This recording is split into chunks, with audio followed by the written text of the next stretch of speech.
Álvaro Dias. Senhor presidente, a senadora Aníbal Diniz, senhores senadores e senhoras senadoras, no final desta sessão, desta segunda-feira, venho à tribuna com a missão de manifestar solidariedade e apoio ao diplomata Eduardo Saboia, que neste momento encontra-se no Itamaraty para ser questionado pelo ministro Antônio Patriota sobre a libertação do senador Molina da Bolívia, que se encontrava asilado há 15 meses na Embaixada Brasileira de La Paz. E também, ainda nesse final de sessão, abordar outra questão essencial para o país: saúde pública, com o apelo que certamente deverá ser repetido nos próximos dias para que o Senado Federal rejeite a medida provisória Mais Médicos. São duas questões, portanto, senhor presidente.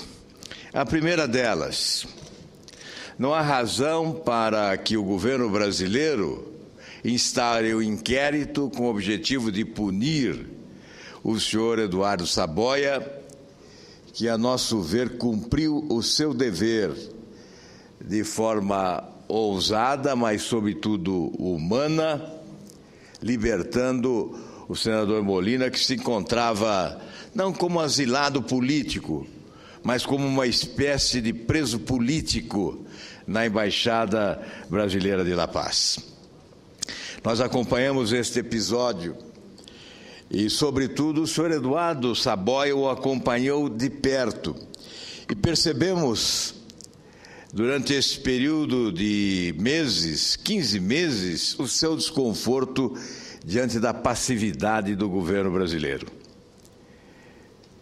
Em mais de uma oportunidade, ele se manifestou desconfortável com a situação. O senhor Molina é adversário de Evo Morales, o adversário mais voraz de Evo Morales. Exerce atividade na oposição e tem denunciado não só o poder executivo do seu país, como também o poder judiciário, que na Bolívia não é caracterizado pela independência. Vamos citar algumas das denúncias do senhor Roger Pinto. No dia 16 de abril de 2011, o senhor Roger Pinto apresentou áudio em que a advogada Mari Carrasco, o promotor Marcelo Souza e o vice-ministro do Regime e do Interior, Marco Farfan, fazem acordo sobre o destino de alguns processos. Diante desse material, o procurador-geral recusou denunciar os envolvidos. Antes, o senador já havia denunciado a ministra de Transparência Institucional e Luta contra a Corrupção sobre ações de nepotismo. Denunciou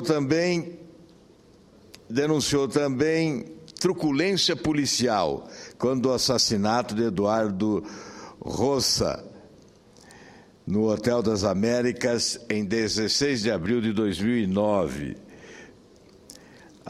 Apresentou dossiê com possível envolvimento de agentes governamentais com o narcotráfico. Esse documento era fundado no envolvimento do ex-general René Sanabria, que foi chefe da divisão antidrogas entre 2007 e 2009. Era assessor do Centro de Inteligência e Geração de Informação desde fevereiro de 2010.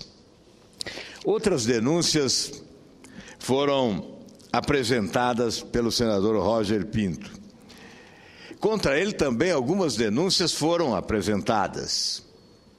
Independentemente de ter culpa ou não ter culpa, o que ficou visível foi a parcialidade, a extrema parcialidade e falta de independência do Poder Judiciário local, que se coloca sempre à disposição do Poder Executivo do senhor Evo Morales. Por essas razões, o Brasil concedeu a Molina o asilo diplomático. E é bom destacar também a violação ao artigo 8º da Convenção Americana sobre Direitos Humanos, que foi ratificada pela Bolívia desde 20 de junho de 79, que trata das garantias judiciais. Essas garantias judiciais não estavam sendo oferecidas ao senhor Molina. Não há independência e imparcialidade no sistema judicial boliviano para atores políticos oposicionistas, e é o caso do senhor Molina. Mas, senhor presidente, o que importa dizer nesta hora é que todas as tentativas frustraram de obter salvo-conduto para o senador boliviano. Em maio, protocolei, junto à Comissão Interamericana de Direitos Humanos da Organização dos Estados Americanos, petição para que esta organização contribuísse com o objetivo de se oferecer salvo-conduto ao senador da Bolívia. Infelizmente, não houve manifestação da Organização dos Estados Americanos. Ao que consta, não houve, pelo menos a divulgação não ocorreu. Não houve, portanto, ação por parte desta Comissão Interamericana de Direitos Humanos. E o senador corria risco de vida. O senador estava depressivo, com problemas de cálculo renal, a sua saúde comprometida, há 15 meses sem tomar sol, vivendo num cubículo a ele reservado na Embaixada Brasileira, sem poder receber visitas. Enfim, essa era a sua situação. Em determinado momento desta tribuna, denunciamos que o governo brasileiro estava afrouxando diante do governo da Bolívia. Nesse momento, nós manifestamos a nossa solidariedade e apoio a Eduardo Saboia. Fez ele o que o governo brasileiro deveria ter feito e não fez. Assumiu a responsabilidade. Nós não queremos discutir mérito do senador Molina ter sido acusado ou não ter sido acusado, ter sido denunciado ou não ter sido denunciado pelo governo de Evo Morales. O que importa é que ele estava sob os cuidados do governo brasileiro. A responsabilidade pela sua vida era do governo brasileiro.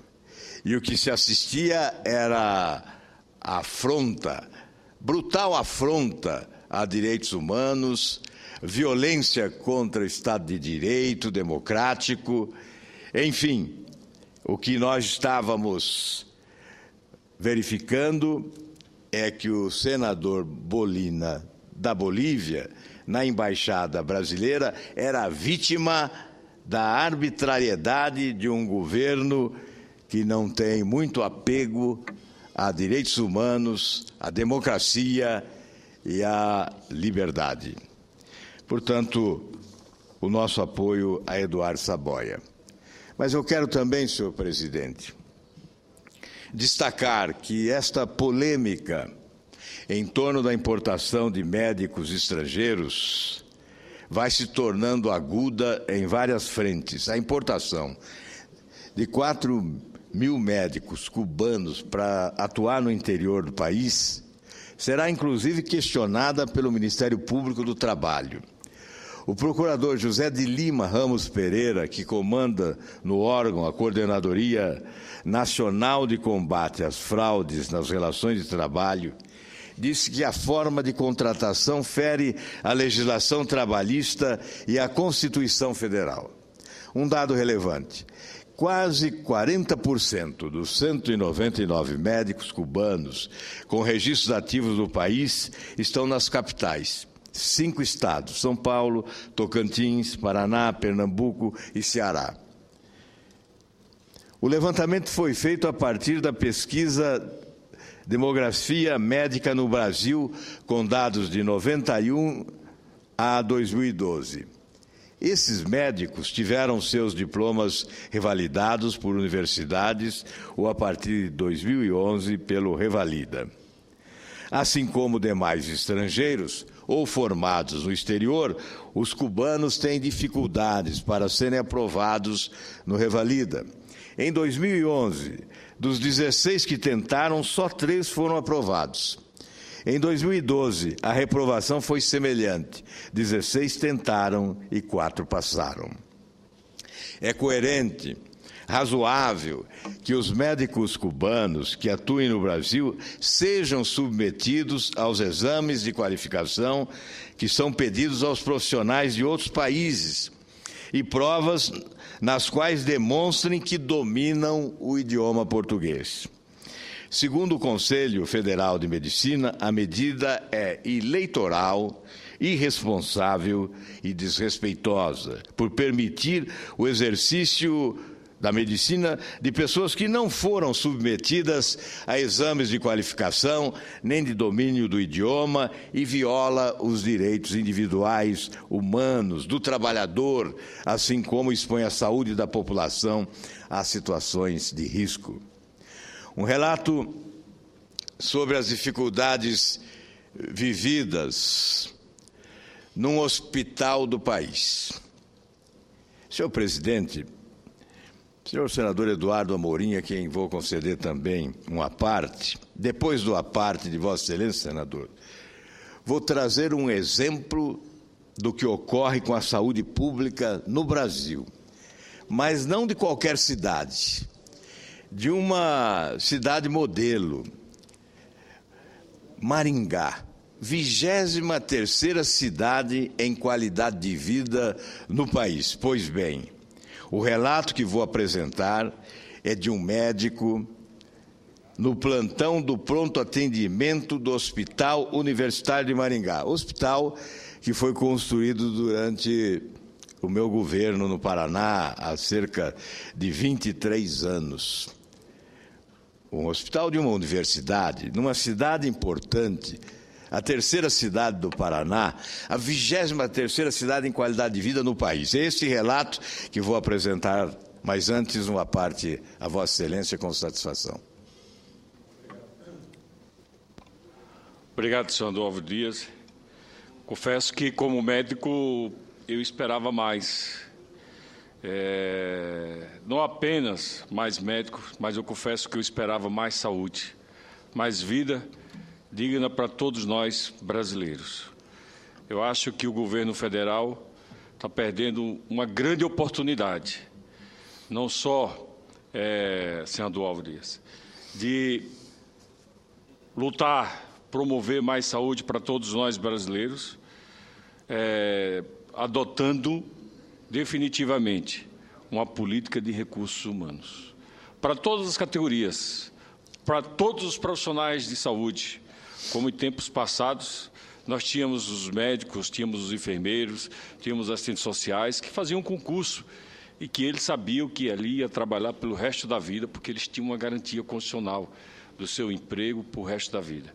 Teriam, sim, condições dignas de trabalho, teriam condições de viver, de lutar pelaquela sociedade. E esses médicos, esses profissionais, esses enfermeiros, esses assistentes sociais, muitas vezes eram tidos como um sacerdote daquela comunidade, daquela sociedade. Cito aqui o exemplo do CESP, da SUCAM, onde era adotado aí o princípio da carreira, onde o profissional era estimulado a trabalhar naquele ambiente.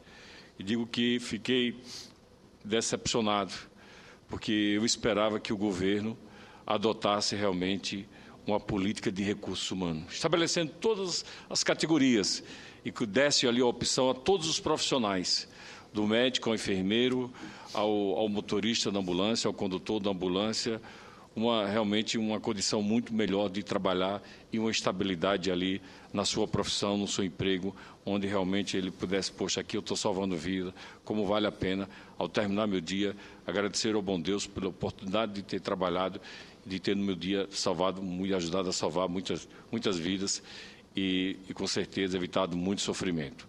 Como médico, como profissional, digo aqui que fica assim, essa frustração, esse momento aí de decepção nesse momento que estamos vivendo. Não estou aqui para proteger nenhuma categoria nem outra. Eu digo que o governo deveria ter adotado, deveria ter feito uma política de recursos humanos, envolvendo todas as categorias, e que estimulasse os profissionais da saúde a fixarem qualquer canto desse país, Médico do SUS, só do SUS, enfermeiro do SUS, só do SUS. Como já temos o exemplo, por exemplo, dos defensores públicos, que só trabalham exclusivamente com aqueles que não podem contratar um advogado. São verdadeiros abnegados, fazendo uma comparação, uma analogia aí com a saúde pública. Agradeço, senador Eduardo Amorim, sua parte que traz. Pois não, senador. E só complementando a sua fala, digo que na comissão que analisa a medida provisória 621, que trata do Mais Médico, eu já apresentei alguns requerimentos, alguns desses requerimentos, convidando aqui o Procurador do Trabalho, Geral do Trabalho, para que ele realmente fale dessa relação de emprego, além de outros envolvidos e de outras autoridades relacionadas à saúde. Mas o Procurador do Trabalho já faz sim, já está lá no nosso requerimento, convidando para que ele venha se manifestar sobre essa relação de trabalho. Senador Eduardo Amorim, muito obrigado. Vossa Excelência, como médico competente que é, sabe do caos que há na saúde brasileira e sabe também que a prioridade não é trazer médicos de fora, é sim oferecer condições para que os médicos daqui e de fora que possam vir tenham condições de exercer a medicina, oferecendo um serviço de saúde de qualidade, porque a saúde do povo tem que ser a suprema lei e tem sido a suprema incompetência do governo. Às vezes, nós temos dificuldade de compreender decisões que são adotadas e que nos parecem despropositadas, como esta de importar de uma só vez um estoque de 4.000 médicos de Cuba, como se Cuba fosse uma fábrica de médicos. Mas eu quero apresentar um exemplo do que é a saúde no país. Eu não vou citar o nome desse médico de Maringá, porque não pedi a ele autorização para tal. Mas ele me encaminha o relatório de um dia de trabalho, dia 22 de agosto último. No setor da emergência, ele, como plantonista, verificou o drama de 8 pacientes e passou a relatar para que eu tomasse conhecimento. 8 pacientes graves, internados, aguardando vagas. Um deles de 28 anos, também omito o nome dos pacientes. 28 anos, vítima de ferimento por projétil de arma de fogo com peritoneuostomia, entubado no respirador, em ventilação mecânica, estado grave, necessitando de suporte em unidade de terapia intensiva. Outro de 69 anos, acometido por acidente vascular cerebral do tipo isquêmico, é hipertenso prévio, sofreu AVC no dia 20 de 8 de 2013, estado grave, necessita de suporte em UTI. Outro de 82 anos, acometida, é uma senhora de 82 anos, acometida de AVC. AVC isquêmico atingindo o hemisfério direito, hipertensa e diabética prévia. Sofreu AVC no dia 20 de 8 de 2013. Estado grave, necessita de suporte em UTI. 40 anos, acometido de AVC isquêmico, hipertenso prévio. Sofreu AVC dia 20 de 8 de 2013. Estado grave, necessita suporte em UTI. 76 anos com síndrome coronariana aguda, com revascularização do miocárdio há 10 anos, com AVC prévio e hipertenso prévio, estado grave, necessita de suporte em unidade coronariana. 73 anos, acometida de AVC do tipo hemorrágico, no dia 20 de 8 de 2013, hipertensa prévia, estado grave, necessita de suporte em UTI. 51 anos, acometido, síndrome coronariana aguda, hipertenso e diabético prévio, estado grave, necessita de suporte em unidade coronariana. 54 anos, acometido de SCA, infarto do miocárdio há 45 dias, com insuficiência cardíaca prévia. O estado é grave, necessita de suporte em unidade coronariana. O médico escreve: todos esses pacientes estão cadastrados na central de leitos, aguardando uma vaga que não chega. Confio no bom senso de Vossa Senhoria, de que algo fará para melhorar esta situação. Envio este comunicado a Vossa Excelência por desespero, porque aqui a nossa atuação tem um limite, o qual, por mais que desejemos, não conseguimos avançar. Como Vossa Excelência pode notar, nosso problema não é falta de médicos, é falta de vagas, é incompetência de gestão. Não será a vinda de médicos cubanos, marcianos, ou seja, de onde vierem, que resolverá esta situação. Palavras de um médico. Senador Rubem Figueiredo, Vossa Excelência que fez hoje um excelente pronunciamento sobre este assunto aqui. O relato que acabo de fazer é de uma cidade importante, uma cidade privilegiada, porque é a 23ª cidade em qualidade de vida no país, que tem uma universidade com faculdade de medicina. Aliás, a cidade tem 3 faculdades de medicina, cidade de Maringá. Uma cidade que tem uma estrutura extraordinária. Pois bem, nesta cidade, nós estamos vivendo este drama. O relato é de um dia de plantão no hospital universitário, com 8 pacientes graves, aguardando vagas que não existem. Portanto, a questão vai além do médico. O médico é importante. Eles devem ser suficientes. Se necessário, devem sim ser importados, desde que façam o exame revalida, para não oferecer risco à população brasileira. Mas, muito mais do que médicos, a saúde pública no país necessita de recursos, de competência administrativa, de planejamento e de honestidade. O apelo que estamos fazendo nesta hora é para que esta medida provisória, mais médicos, seja a âncora de um grande debate sobre saúde pública no Senado Federal.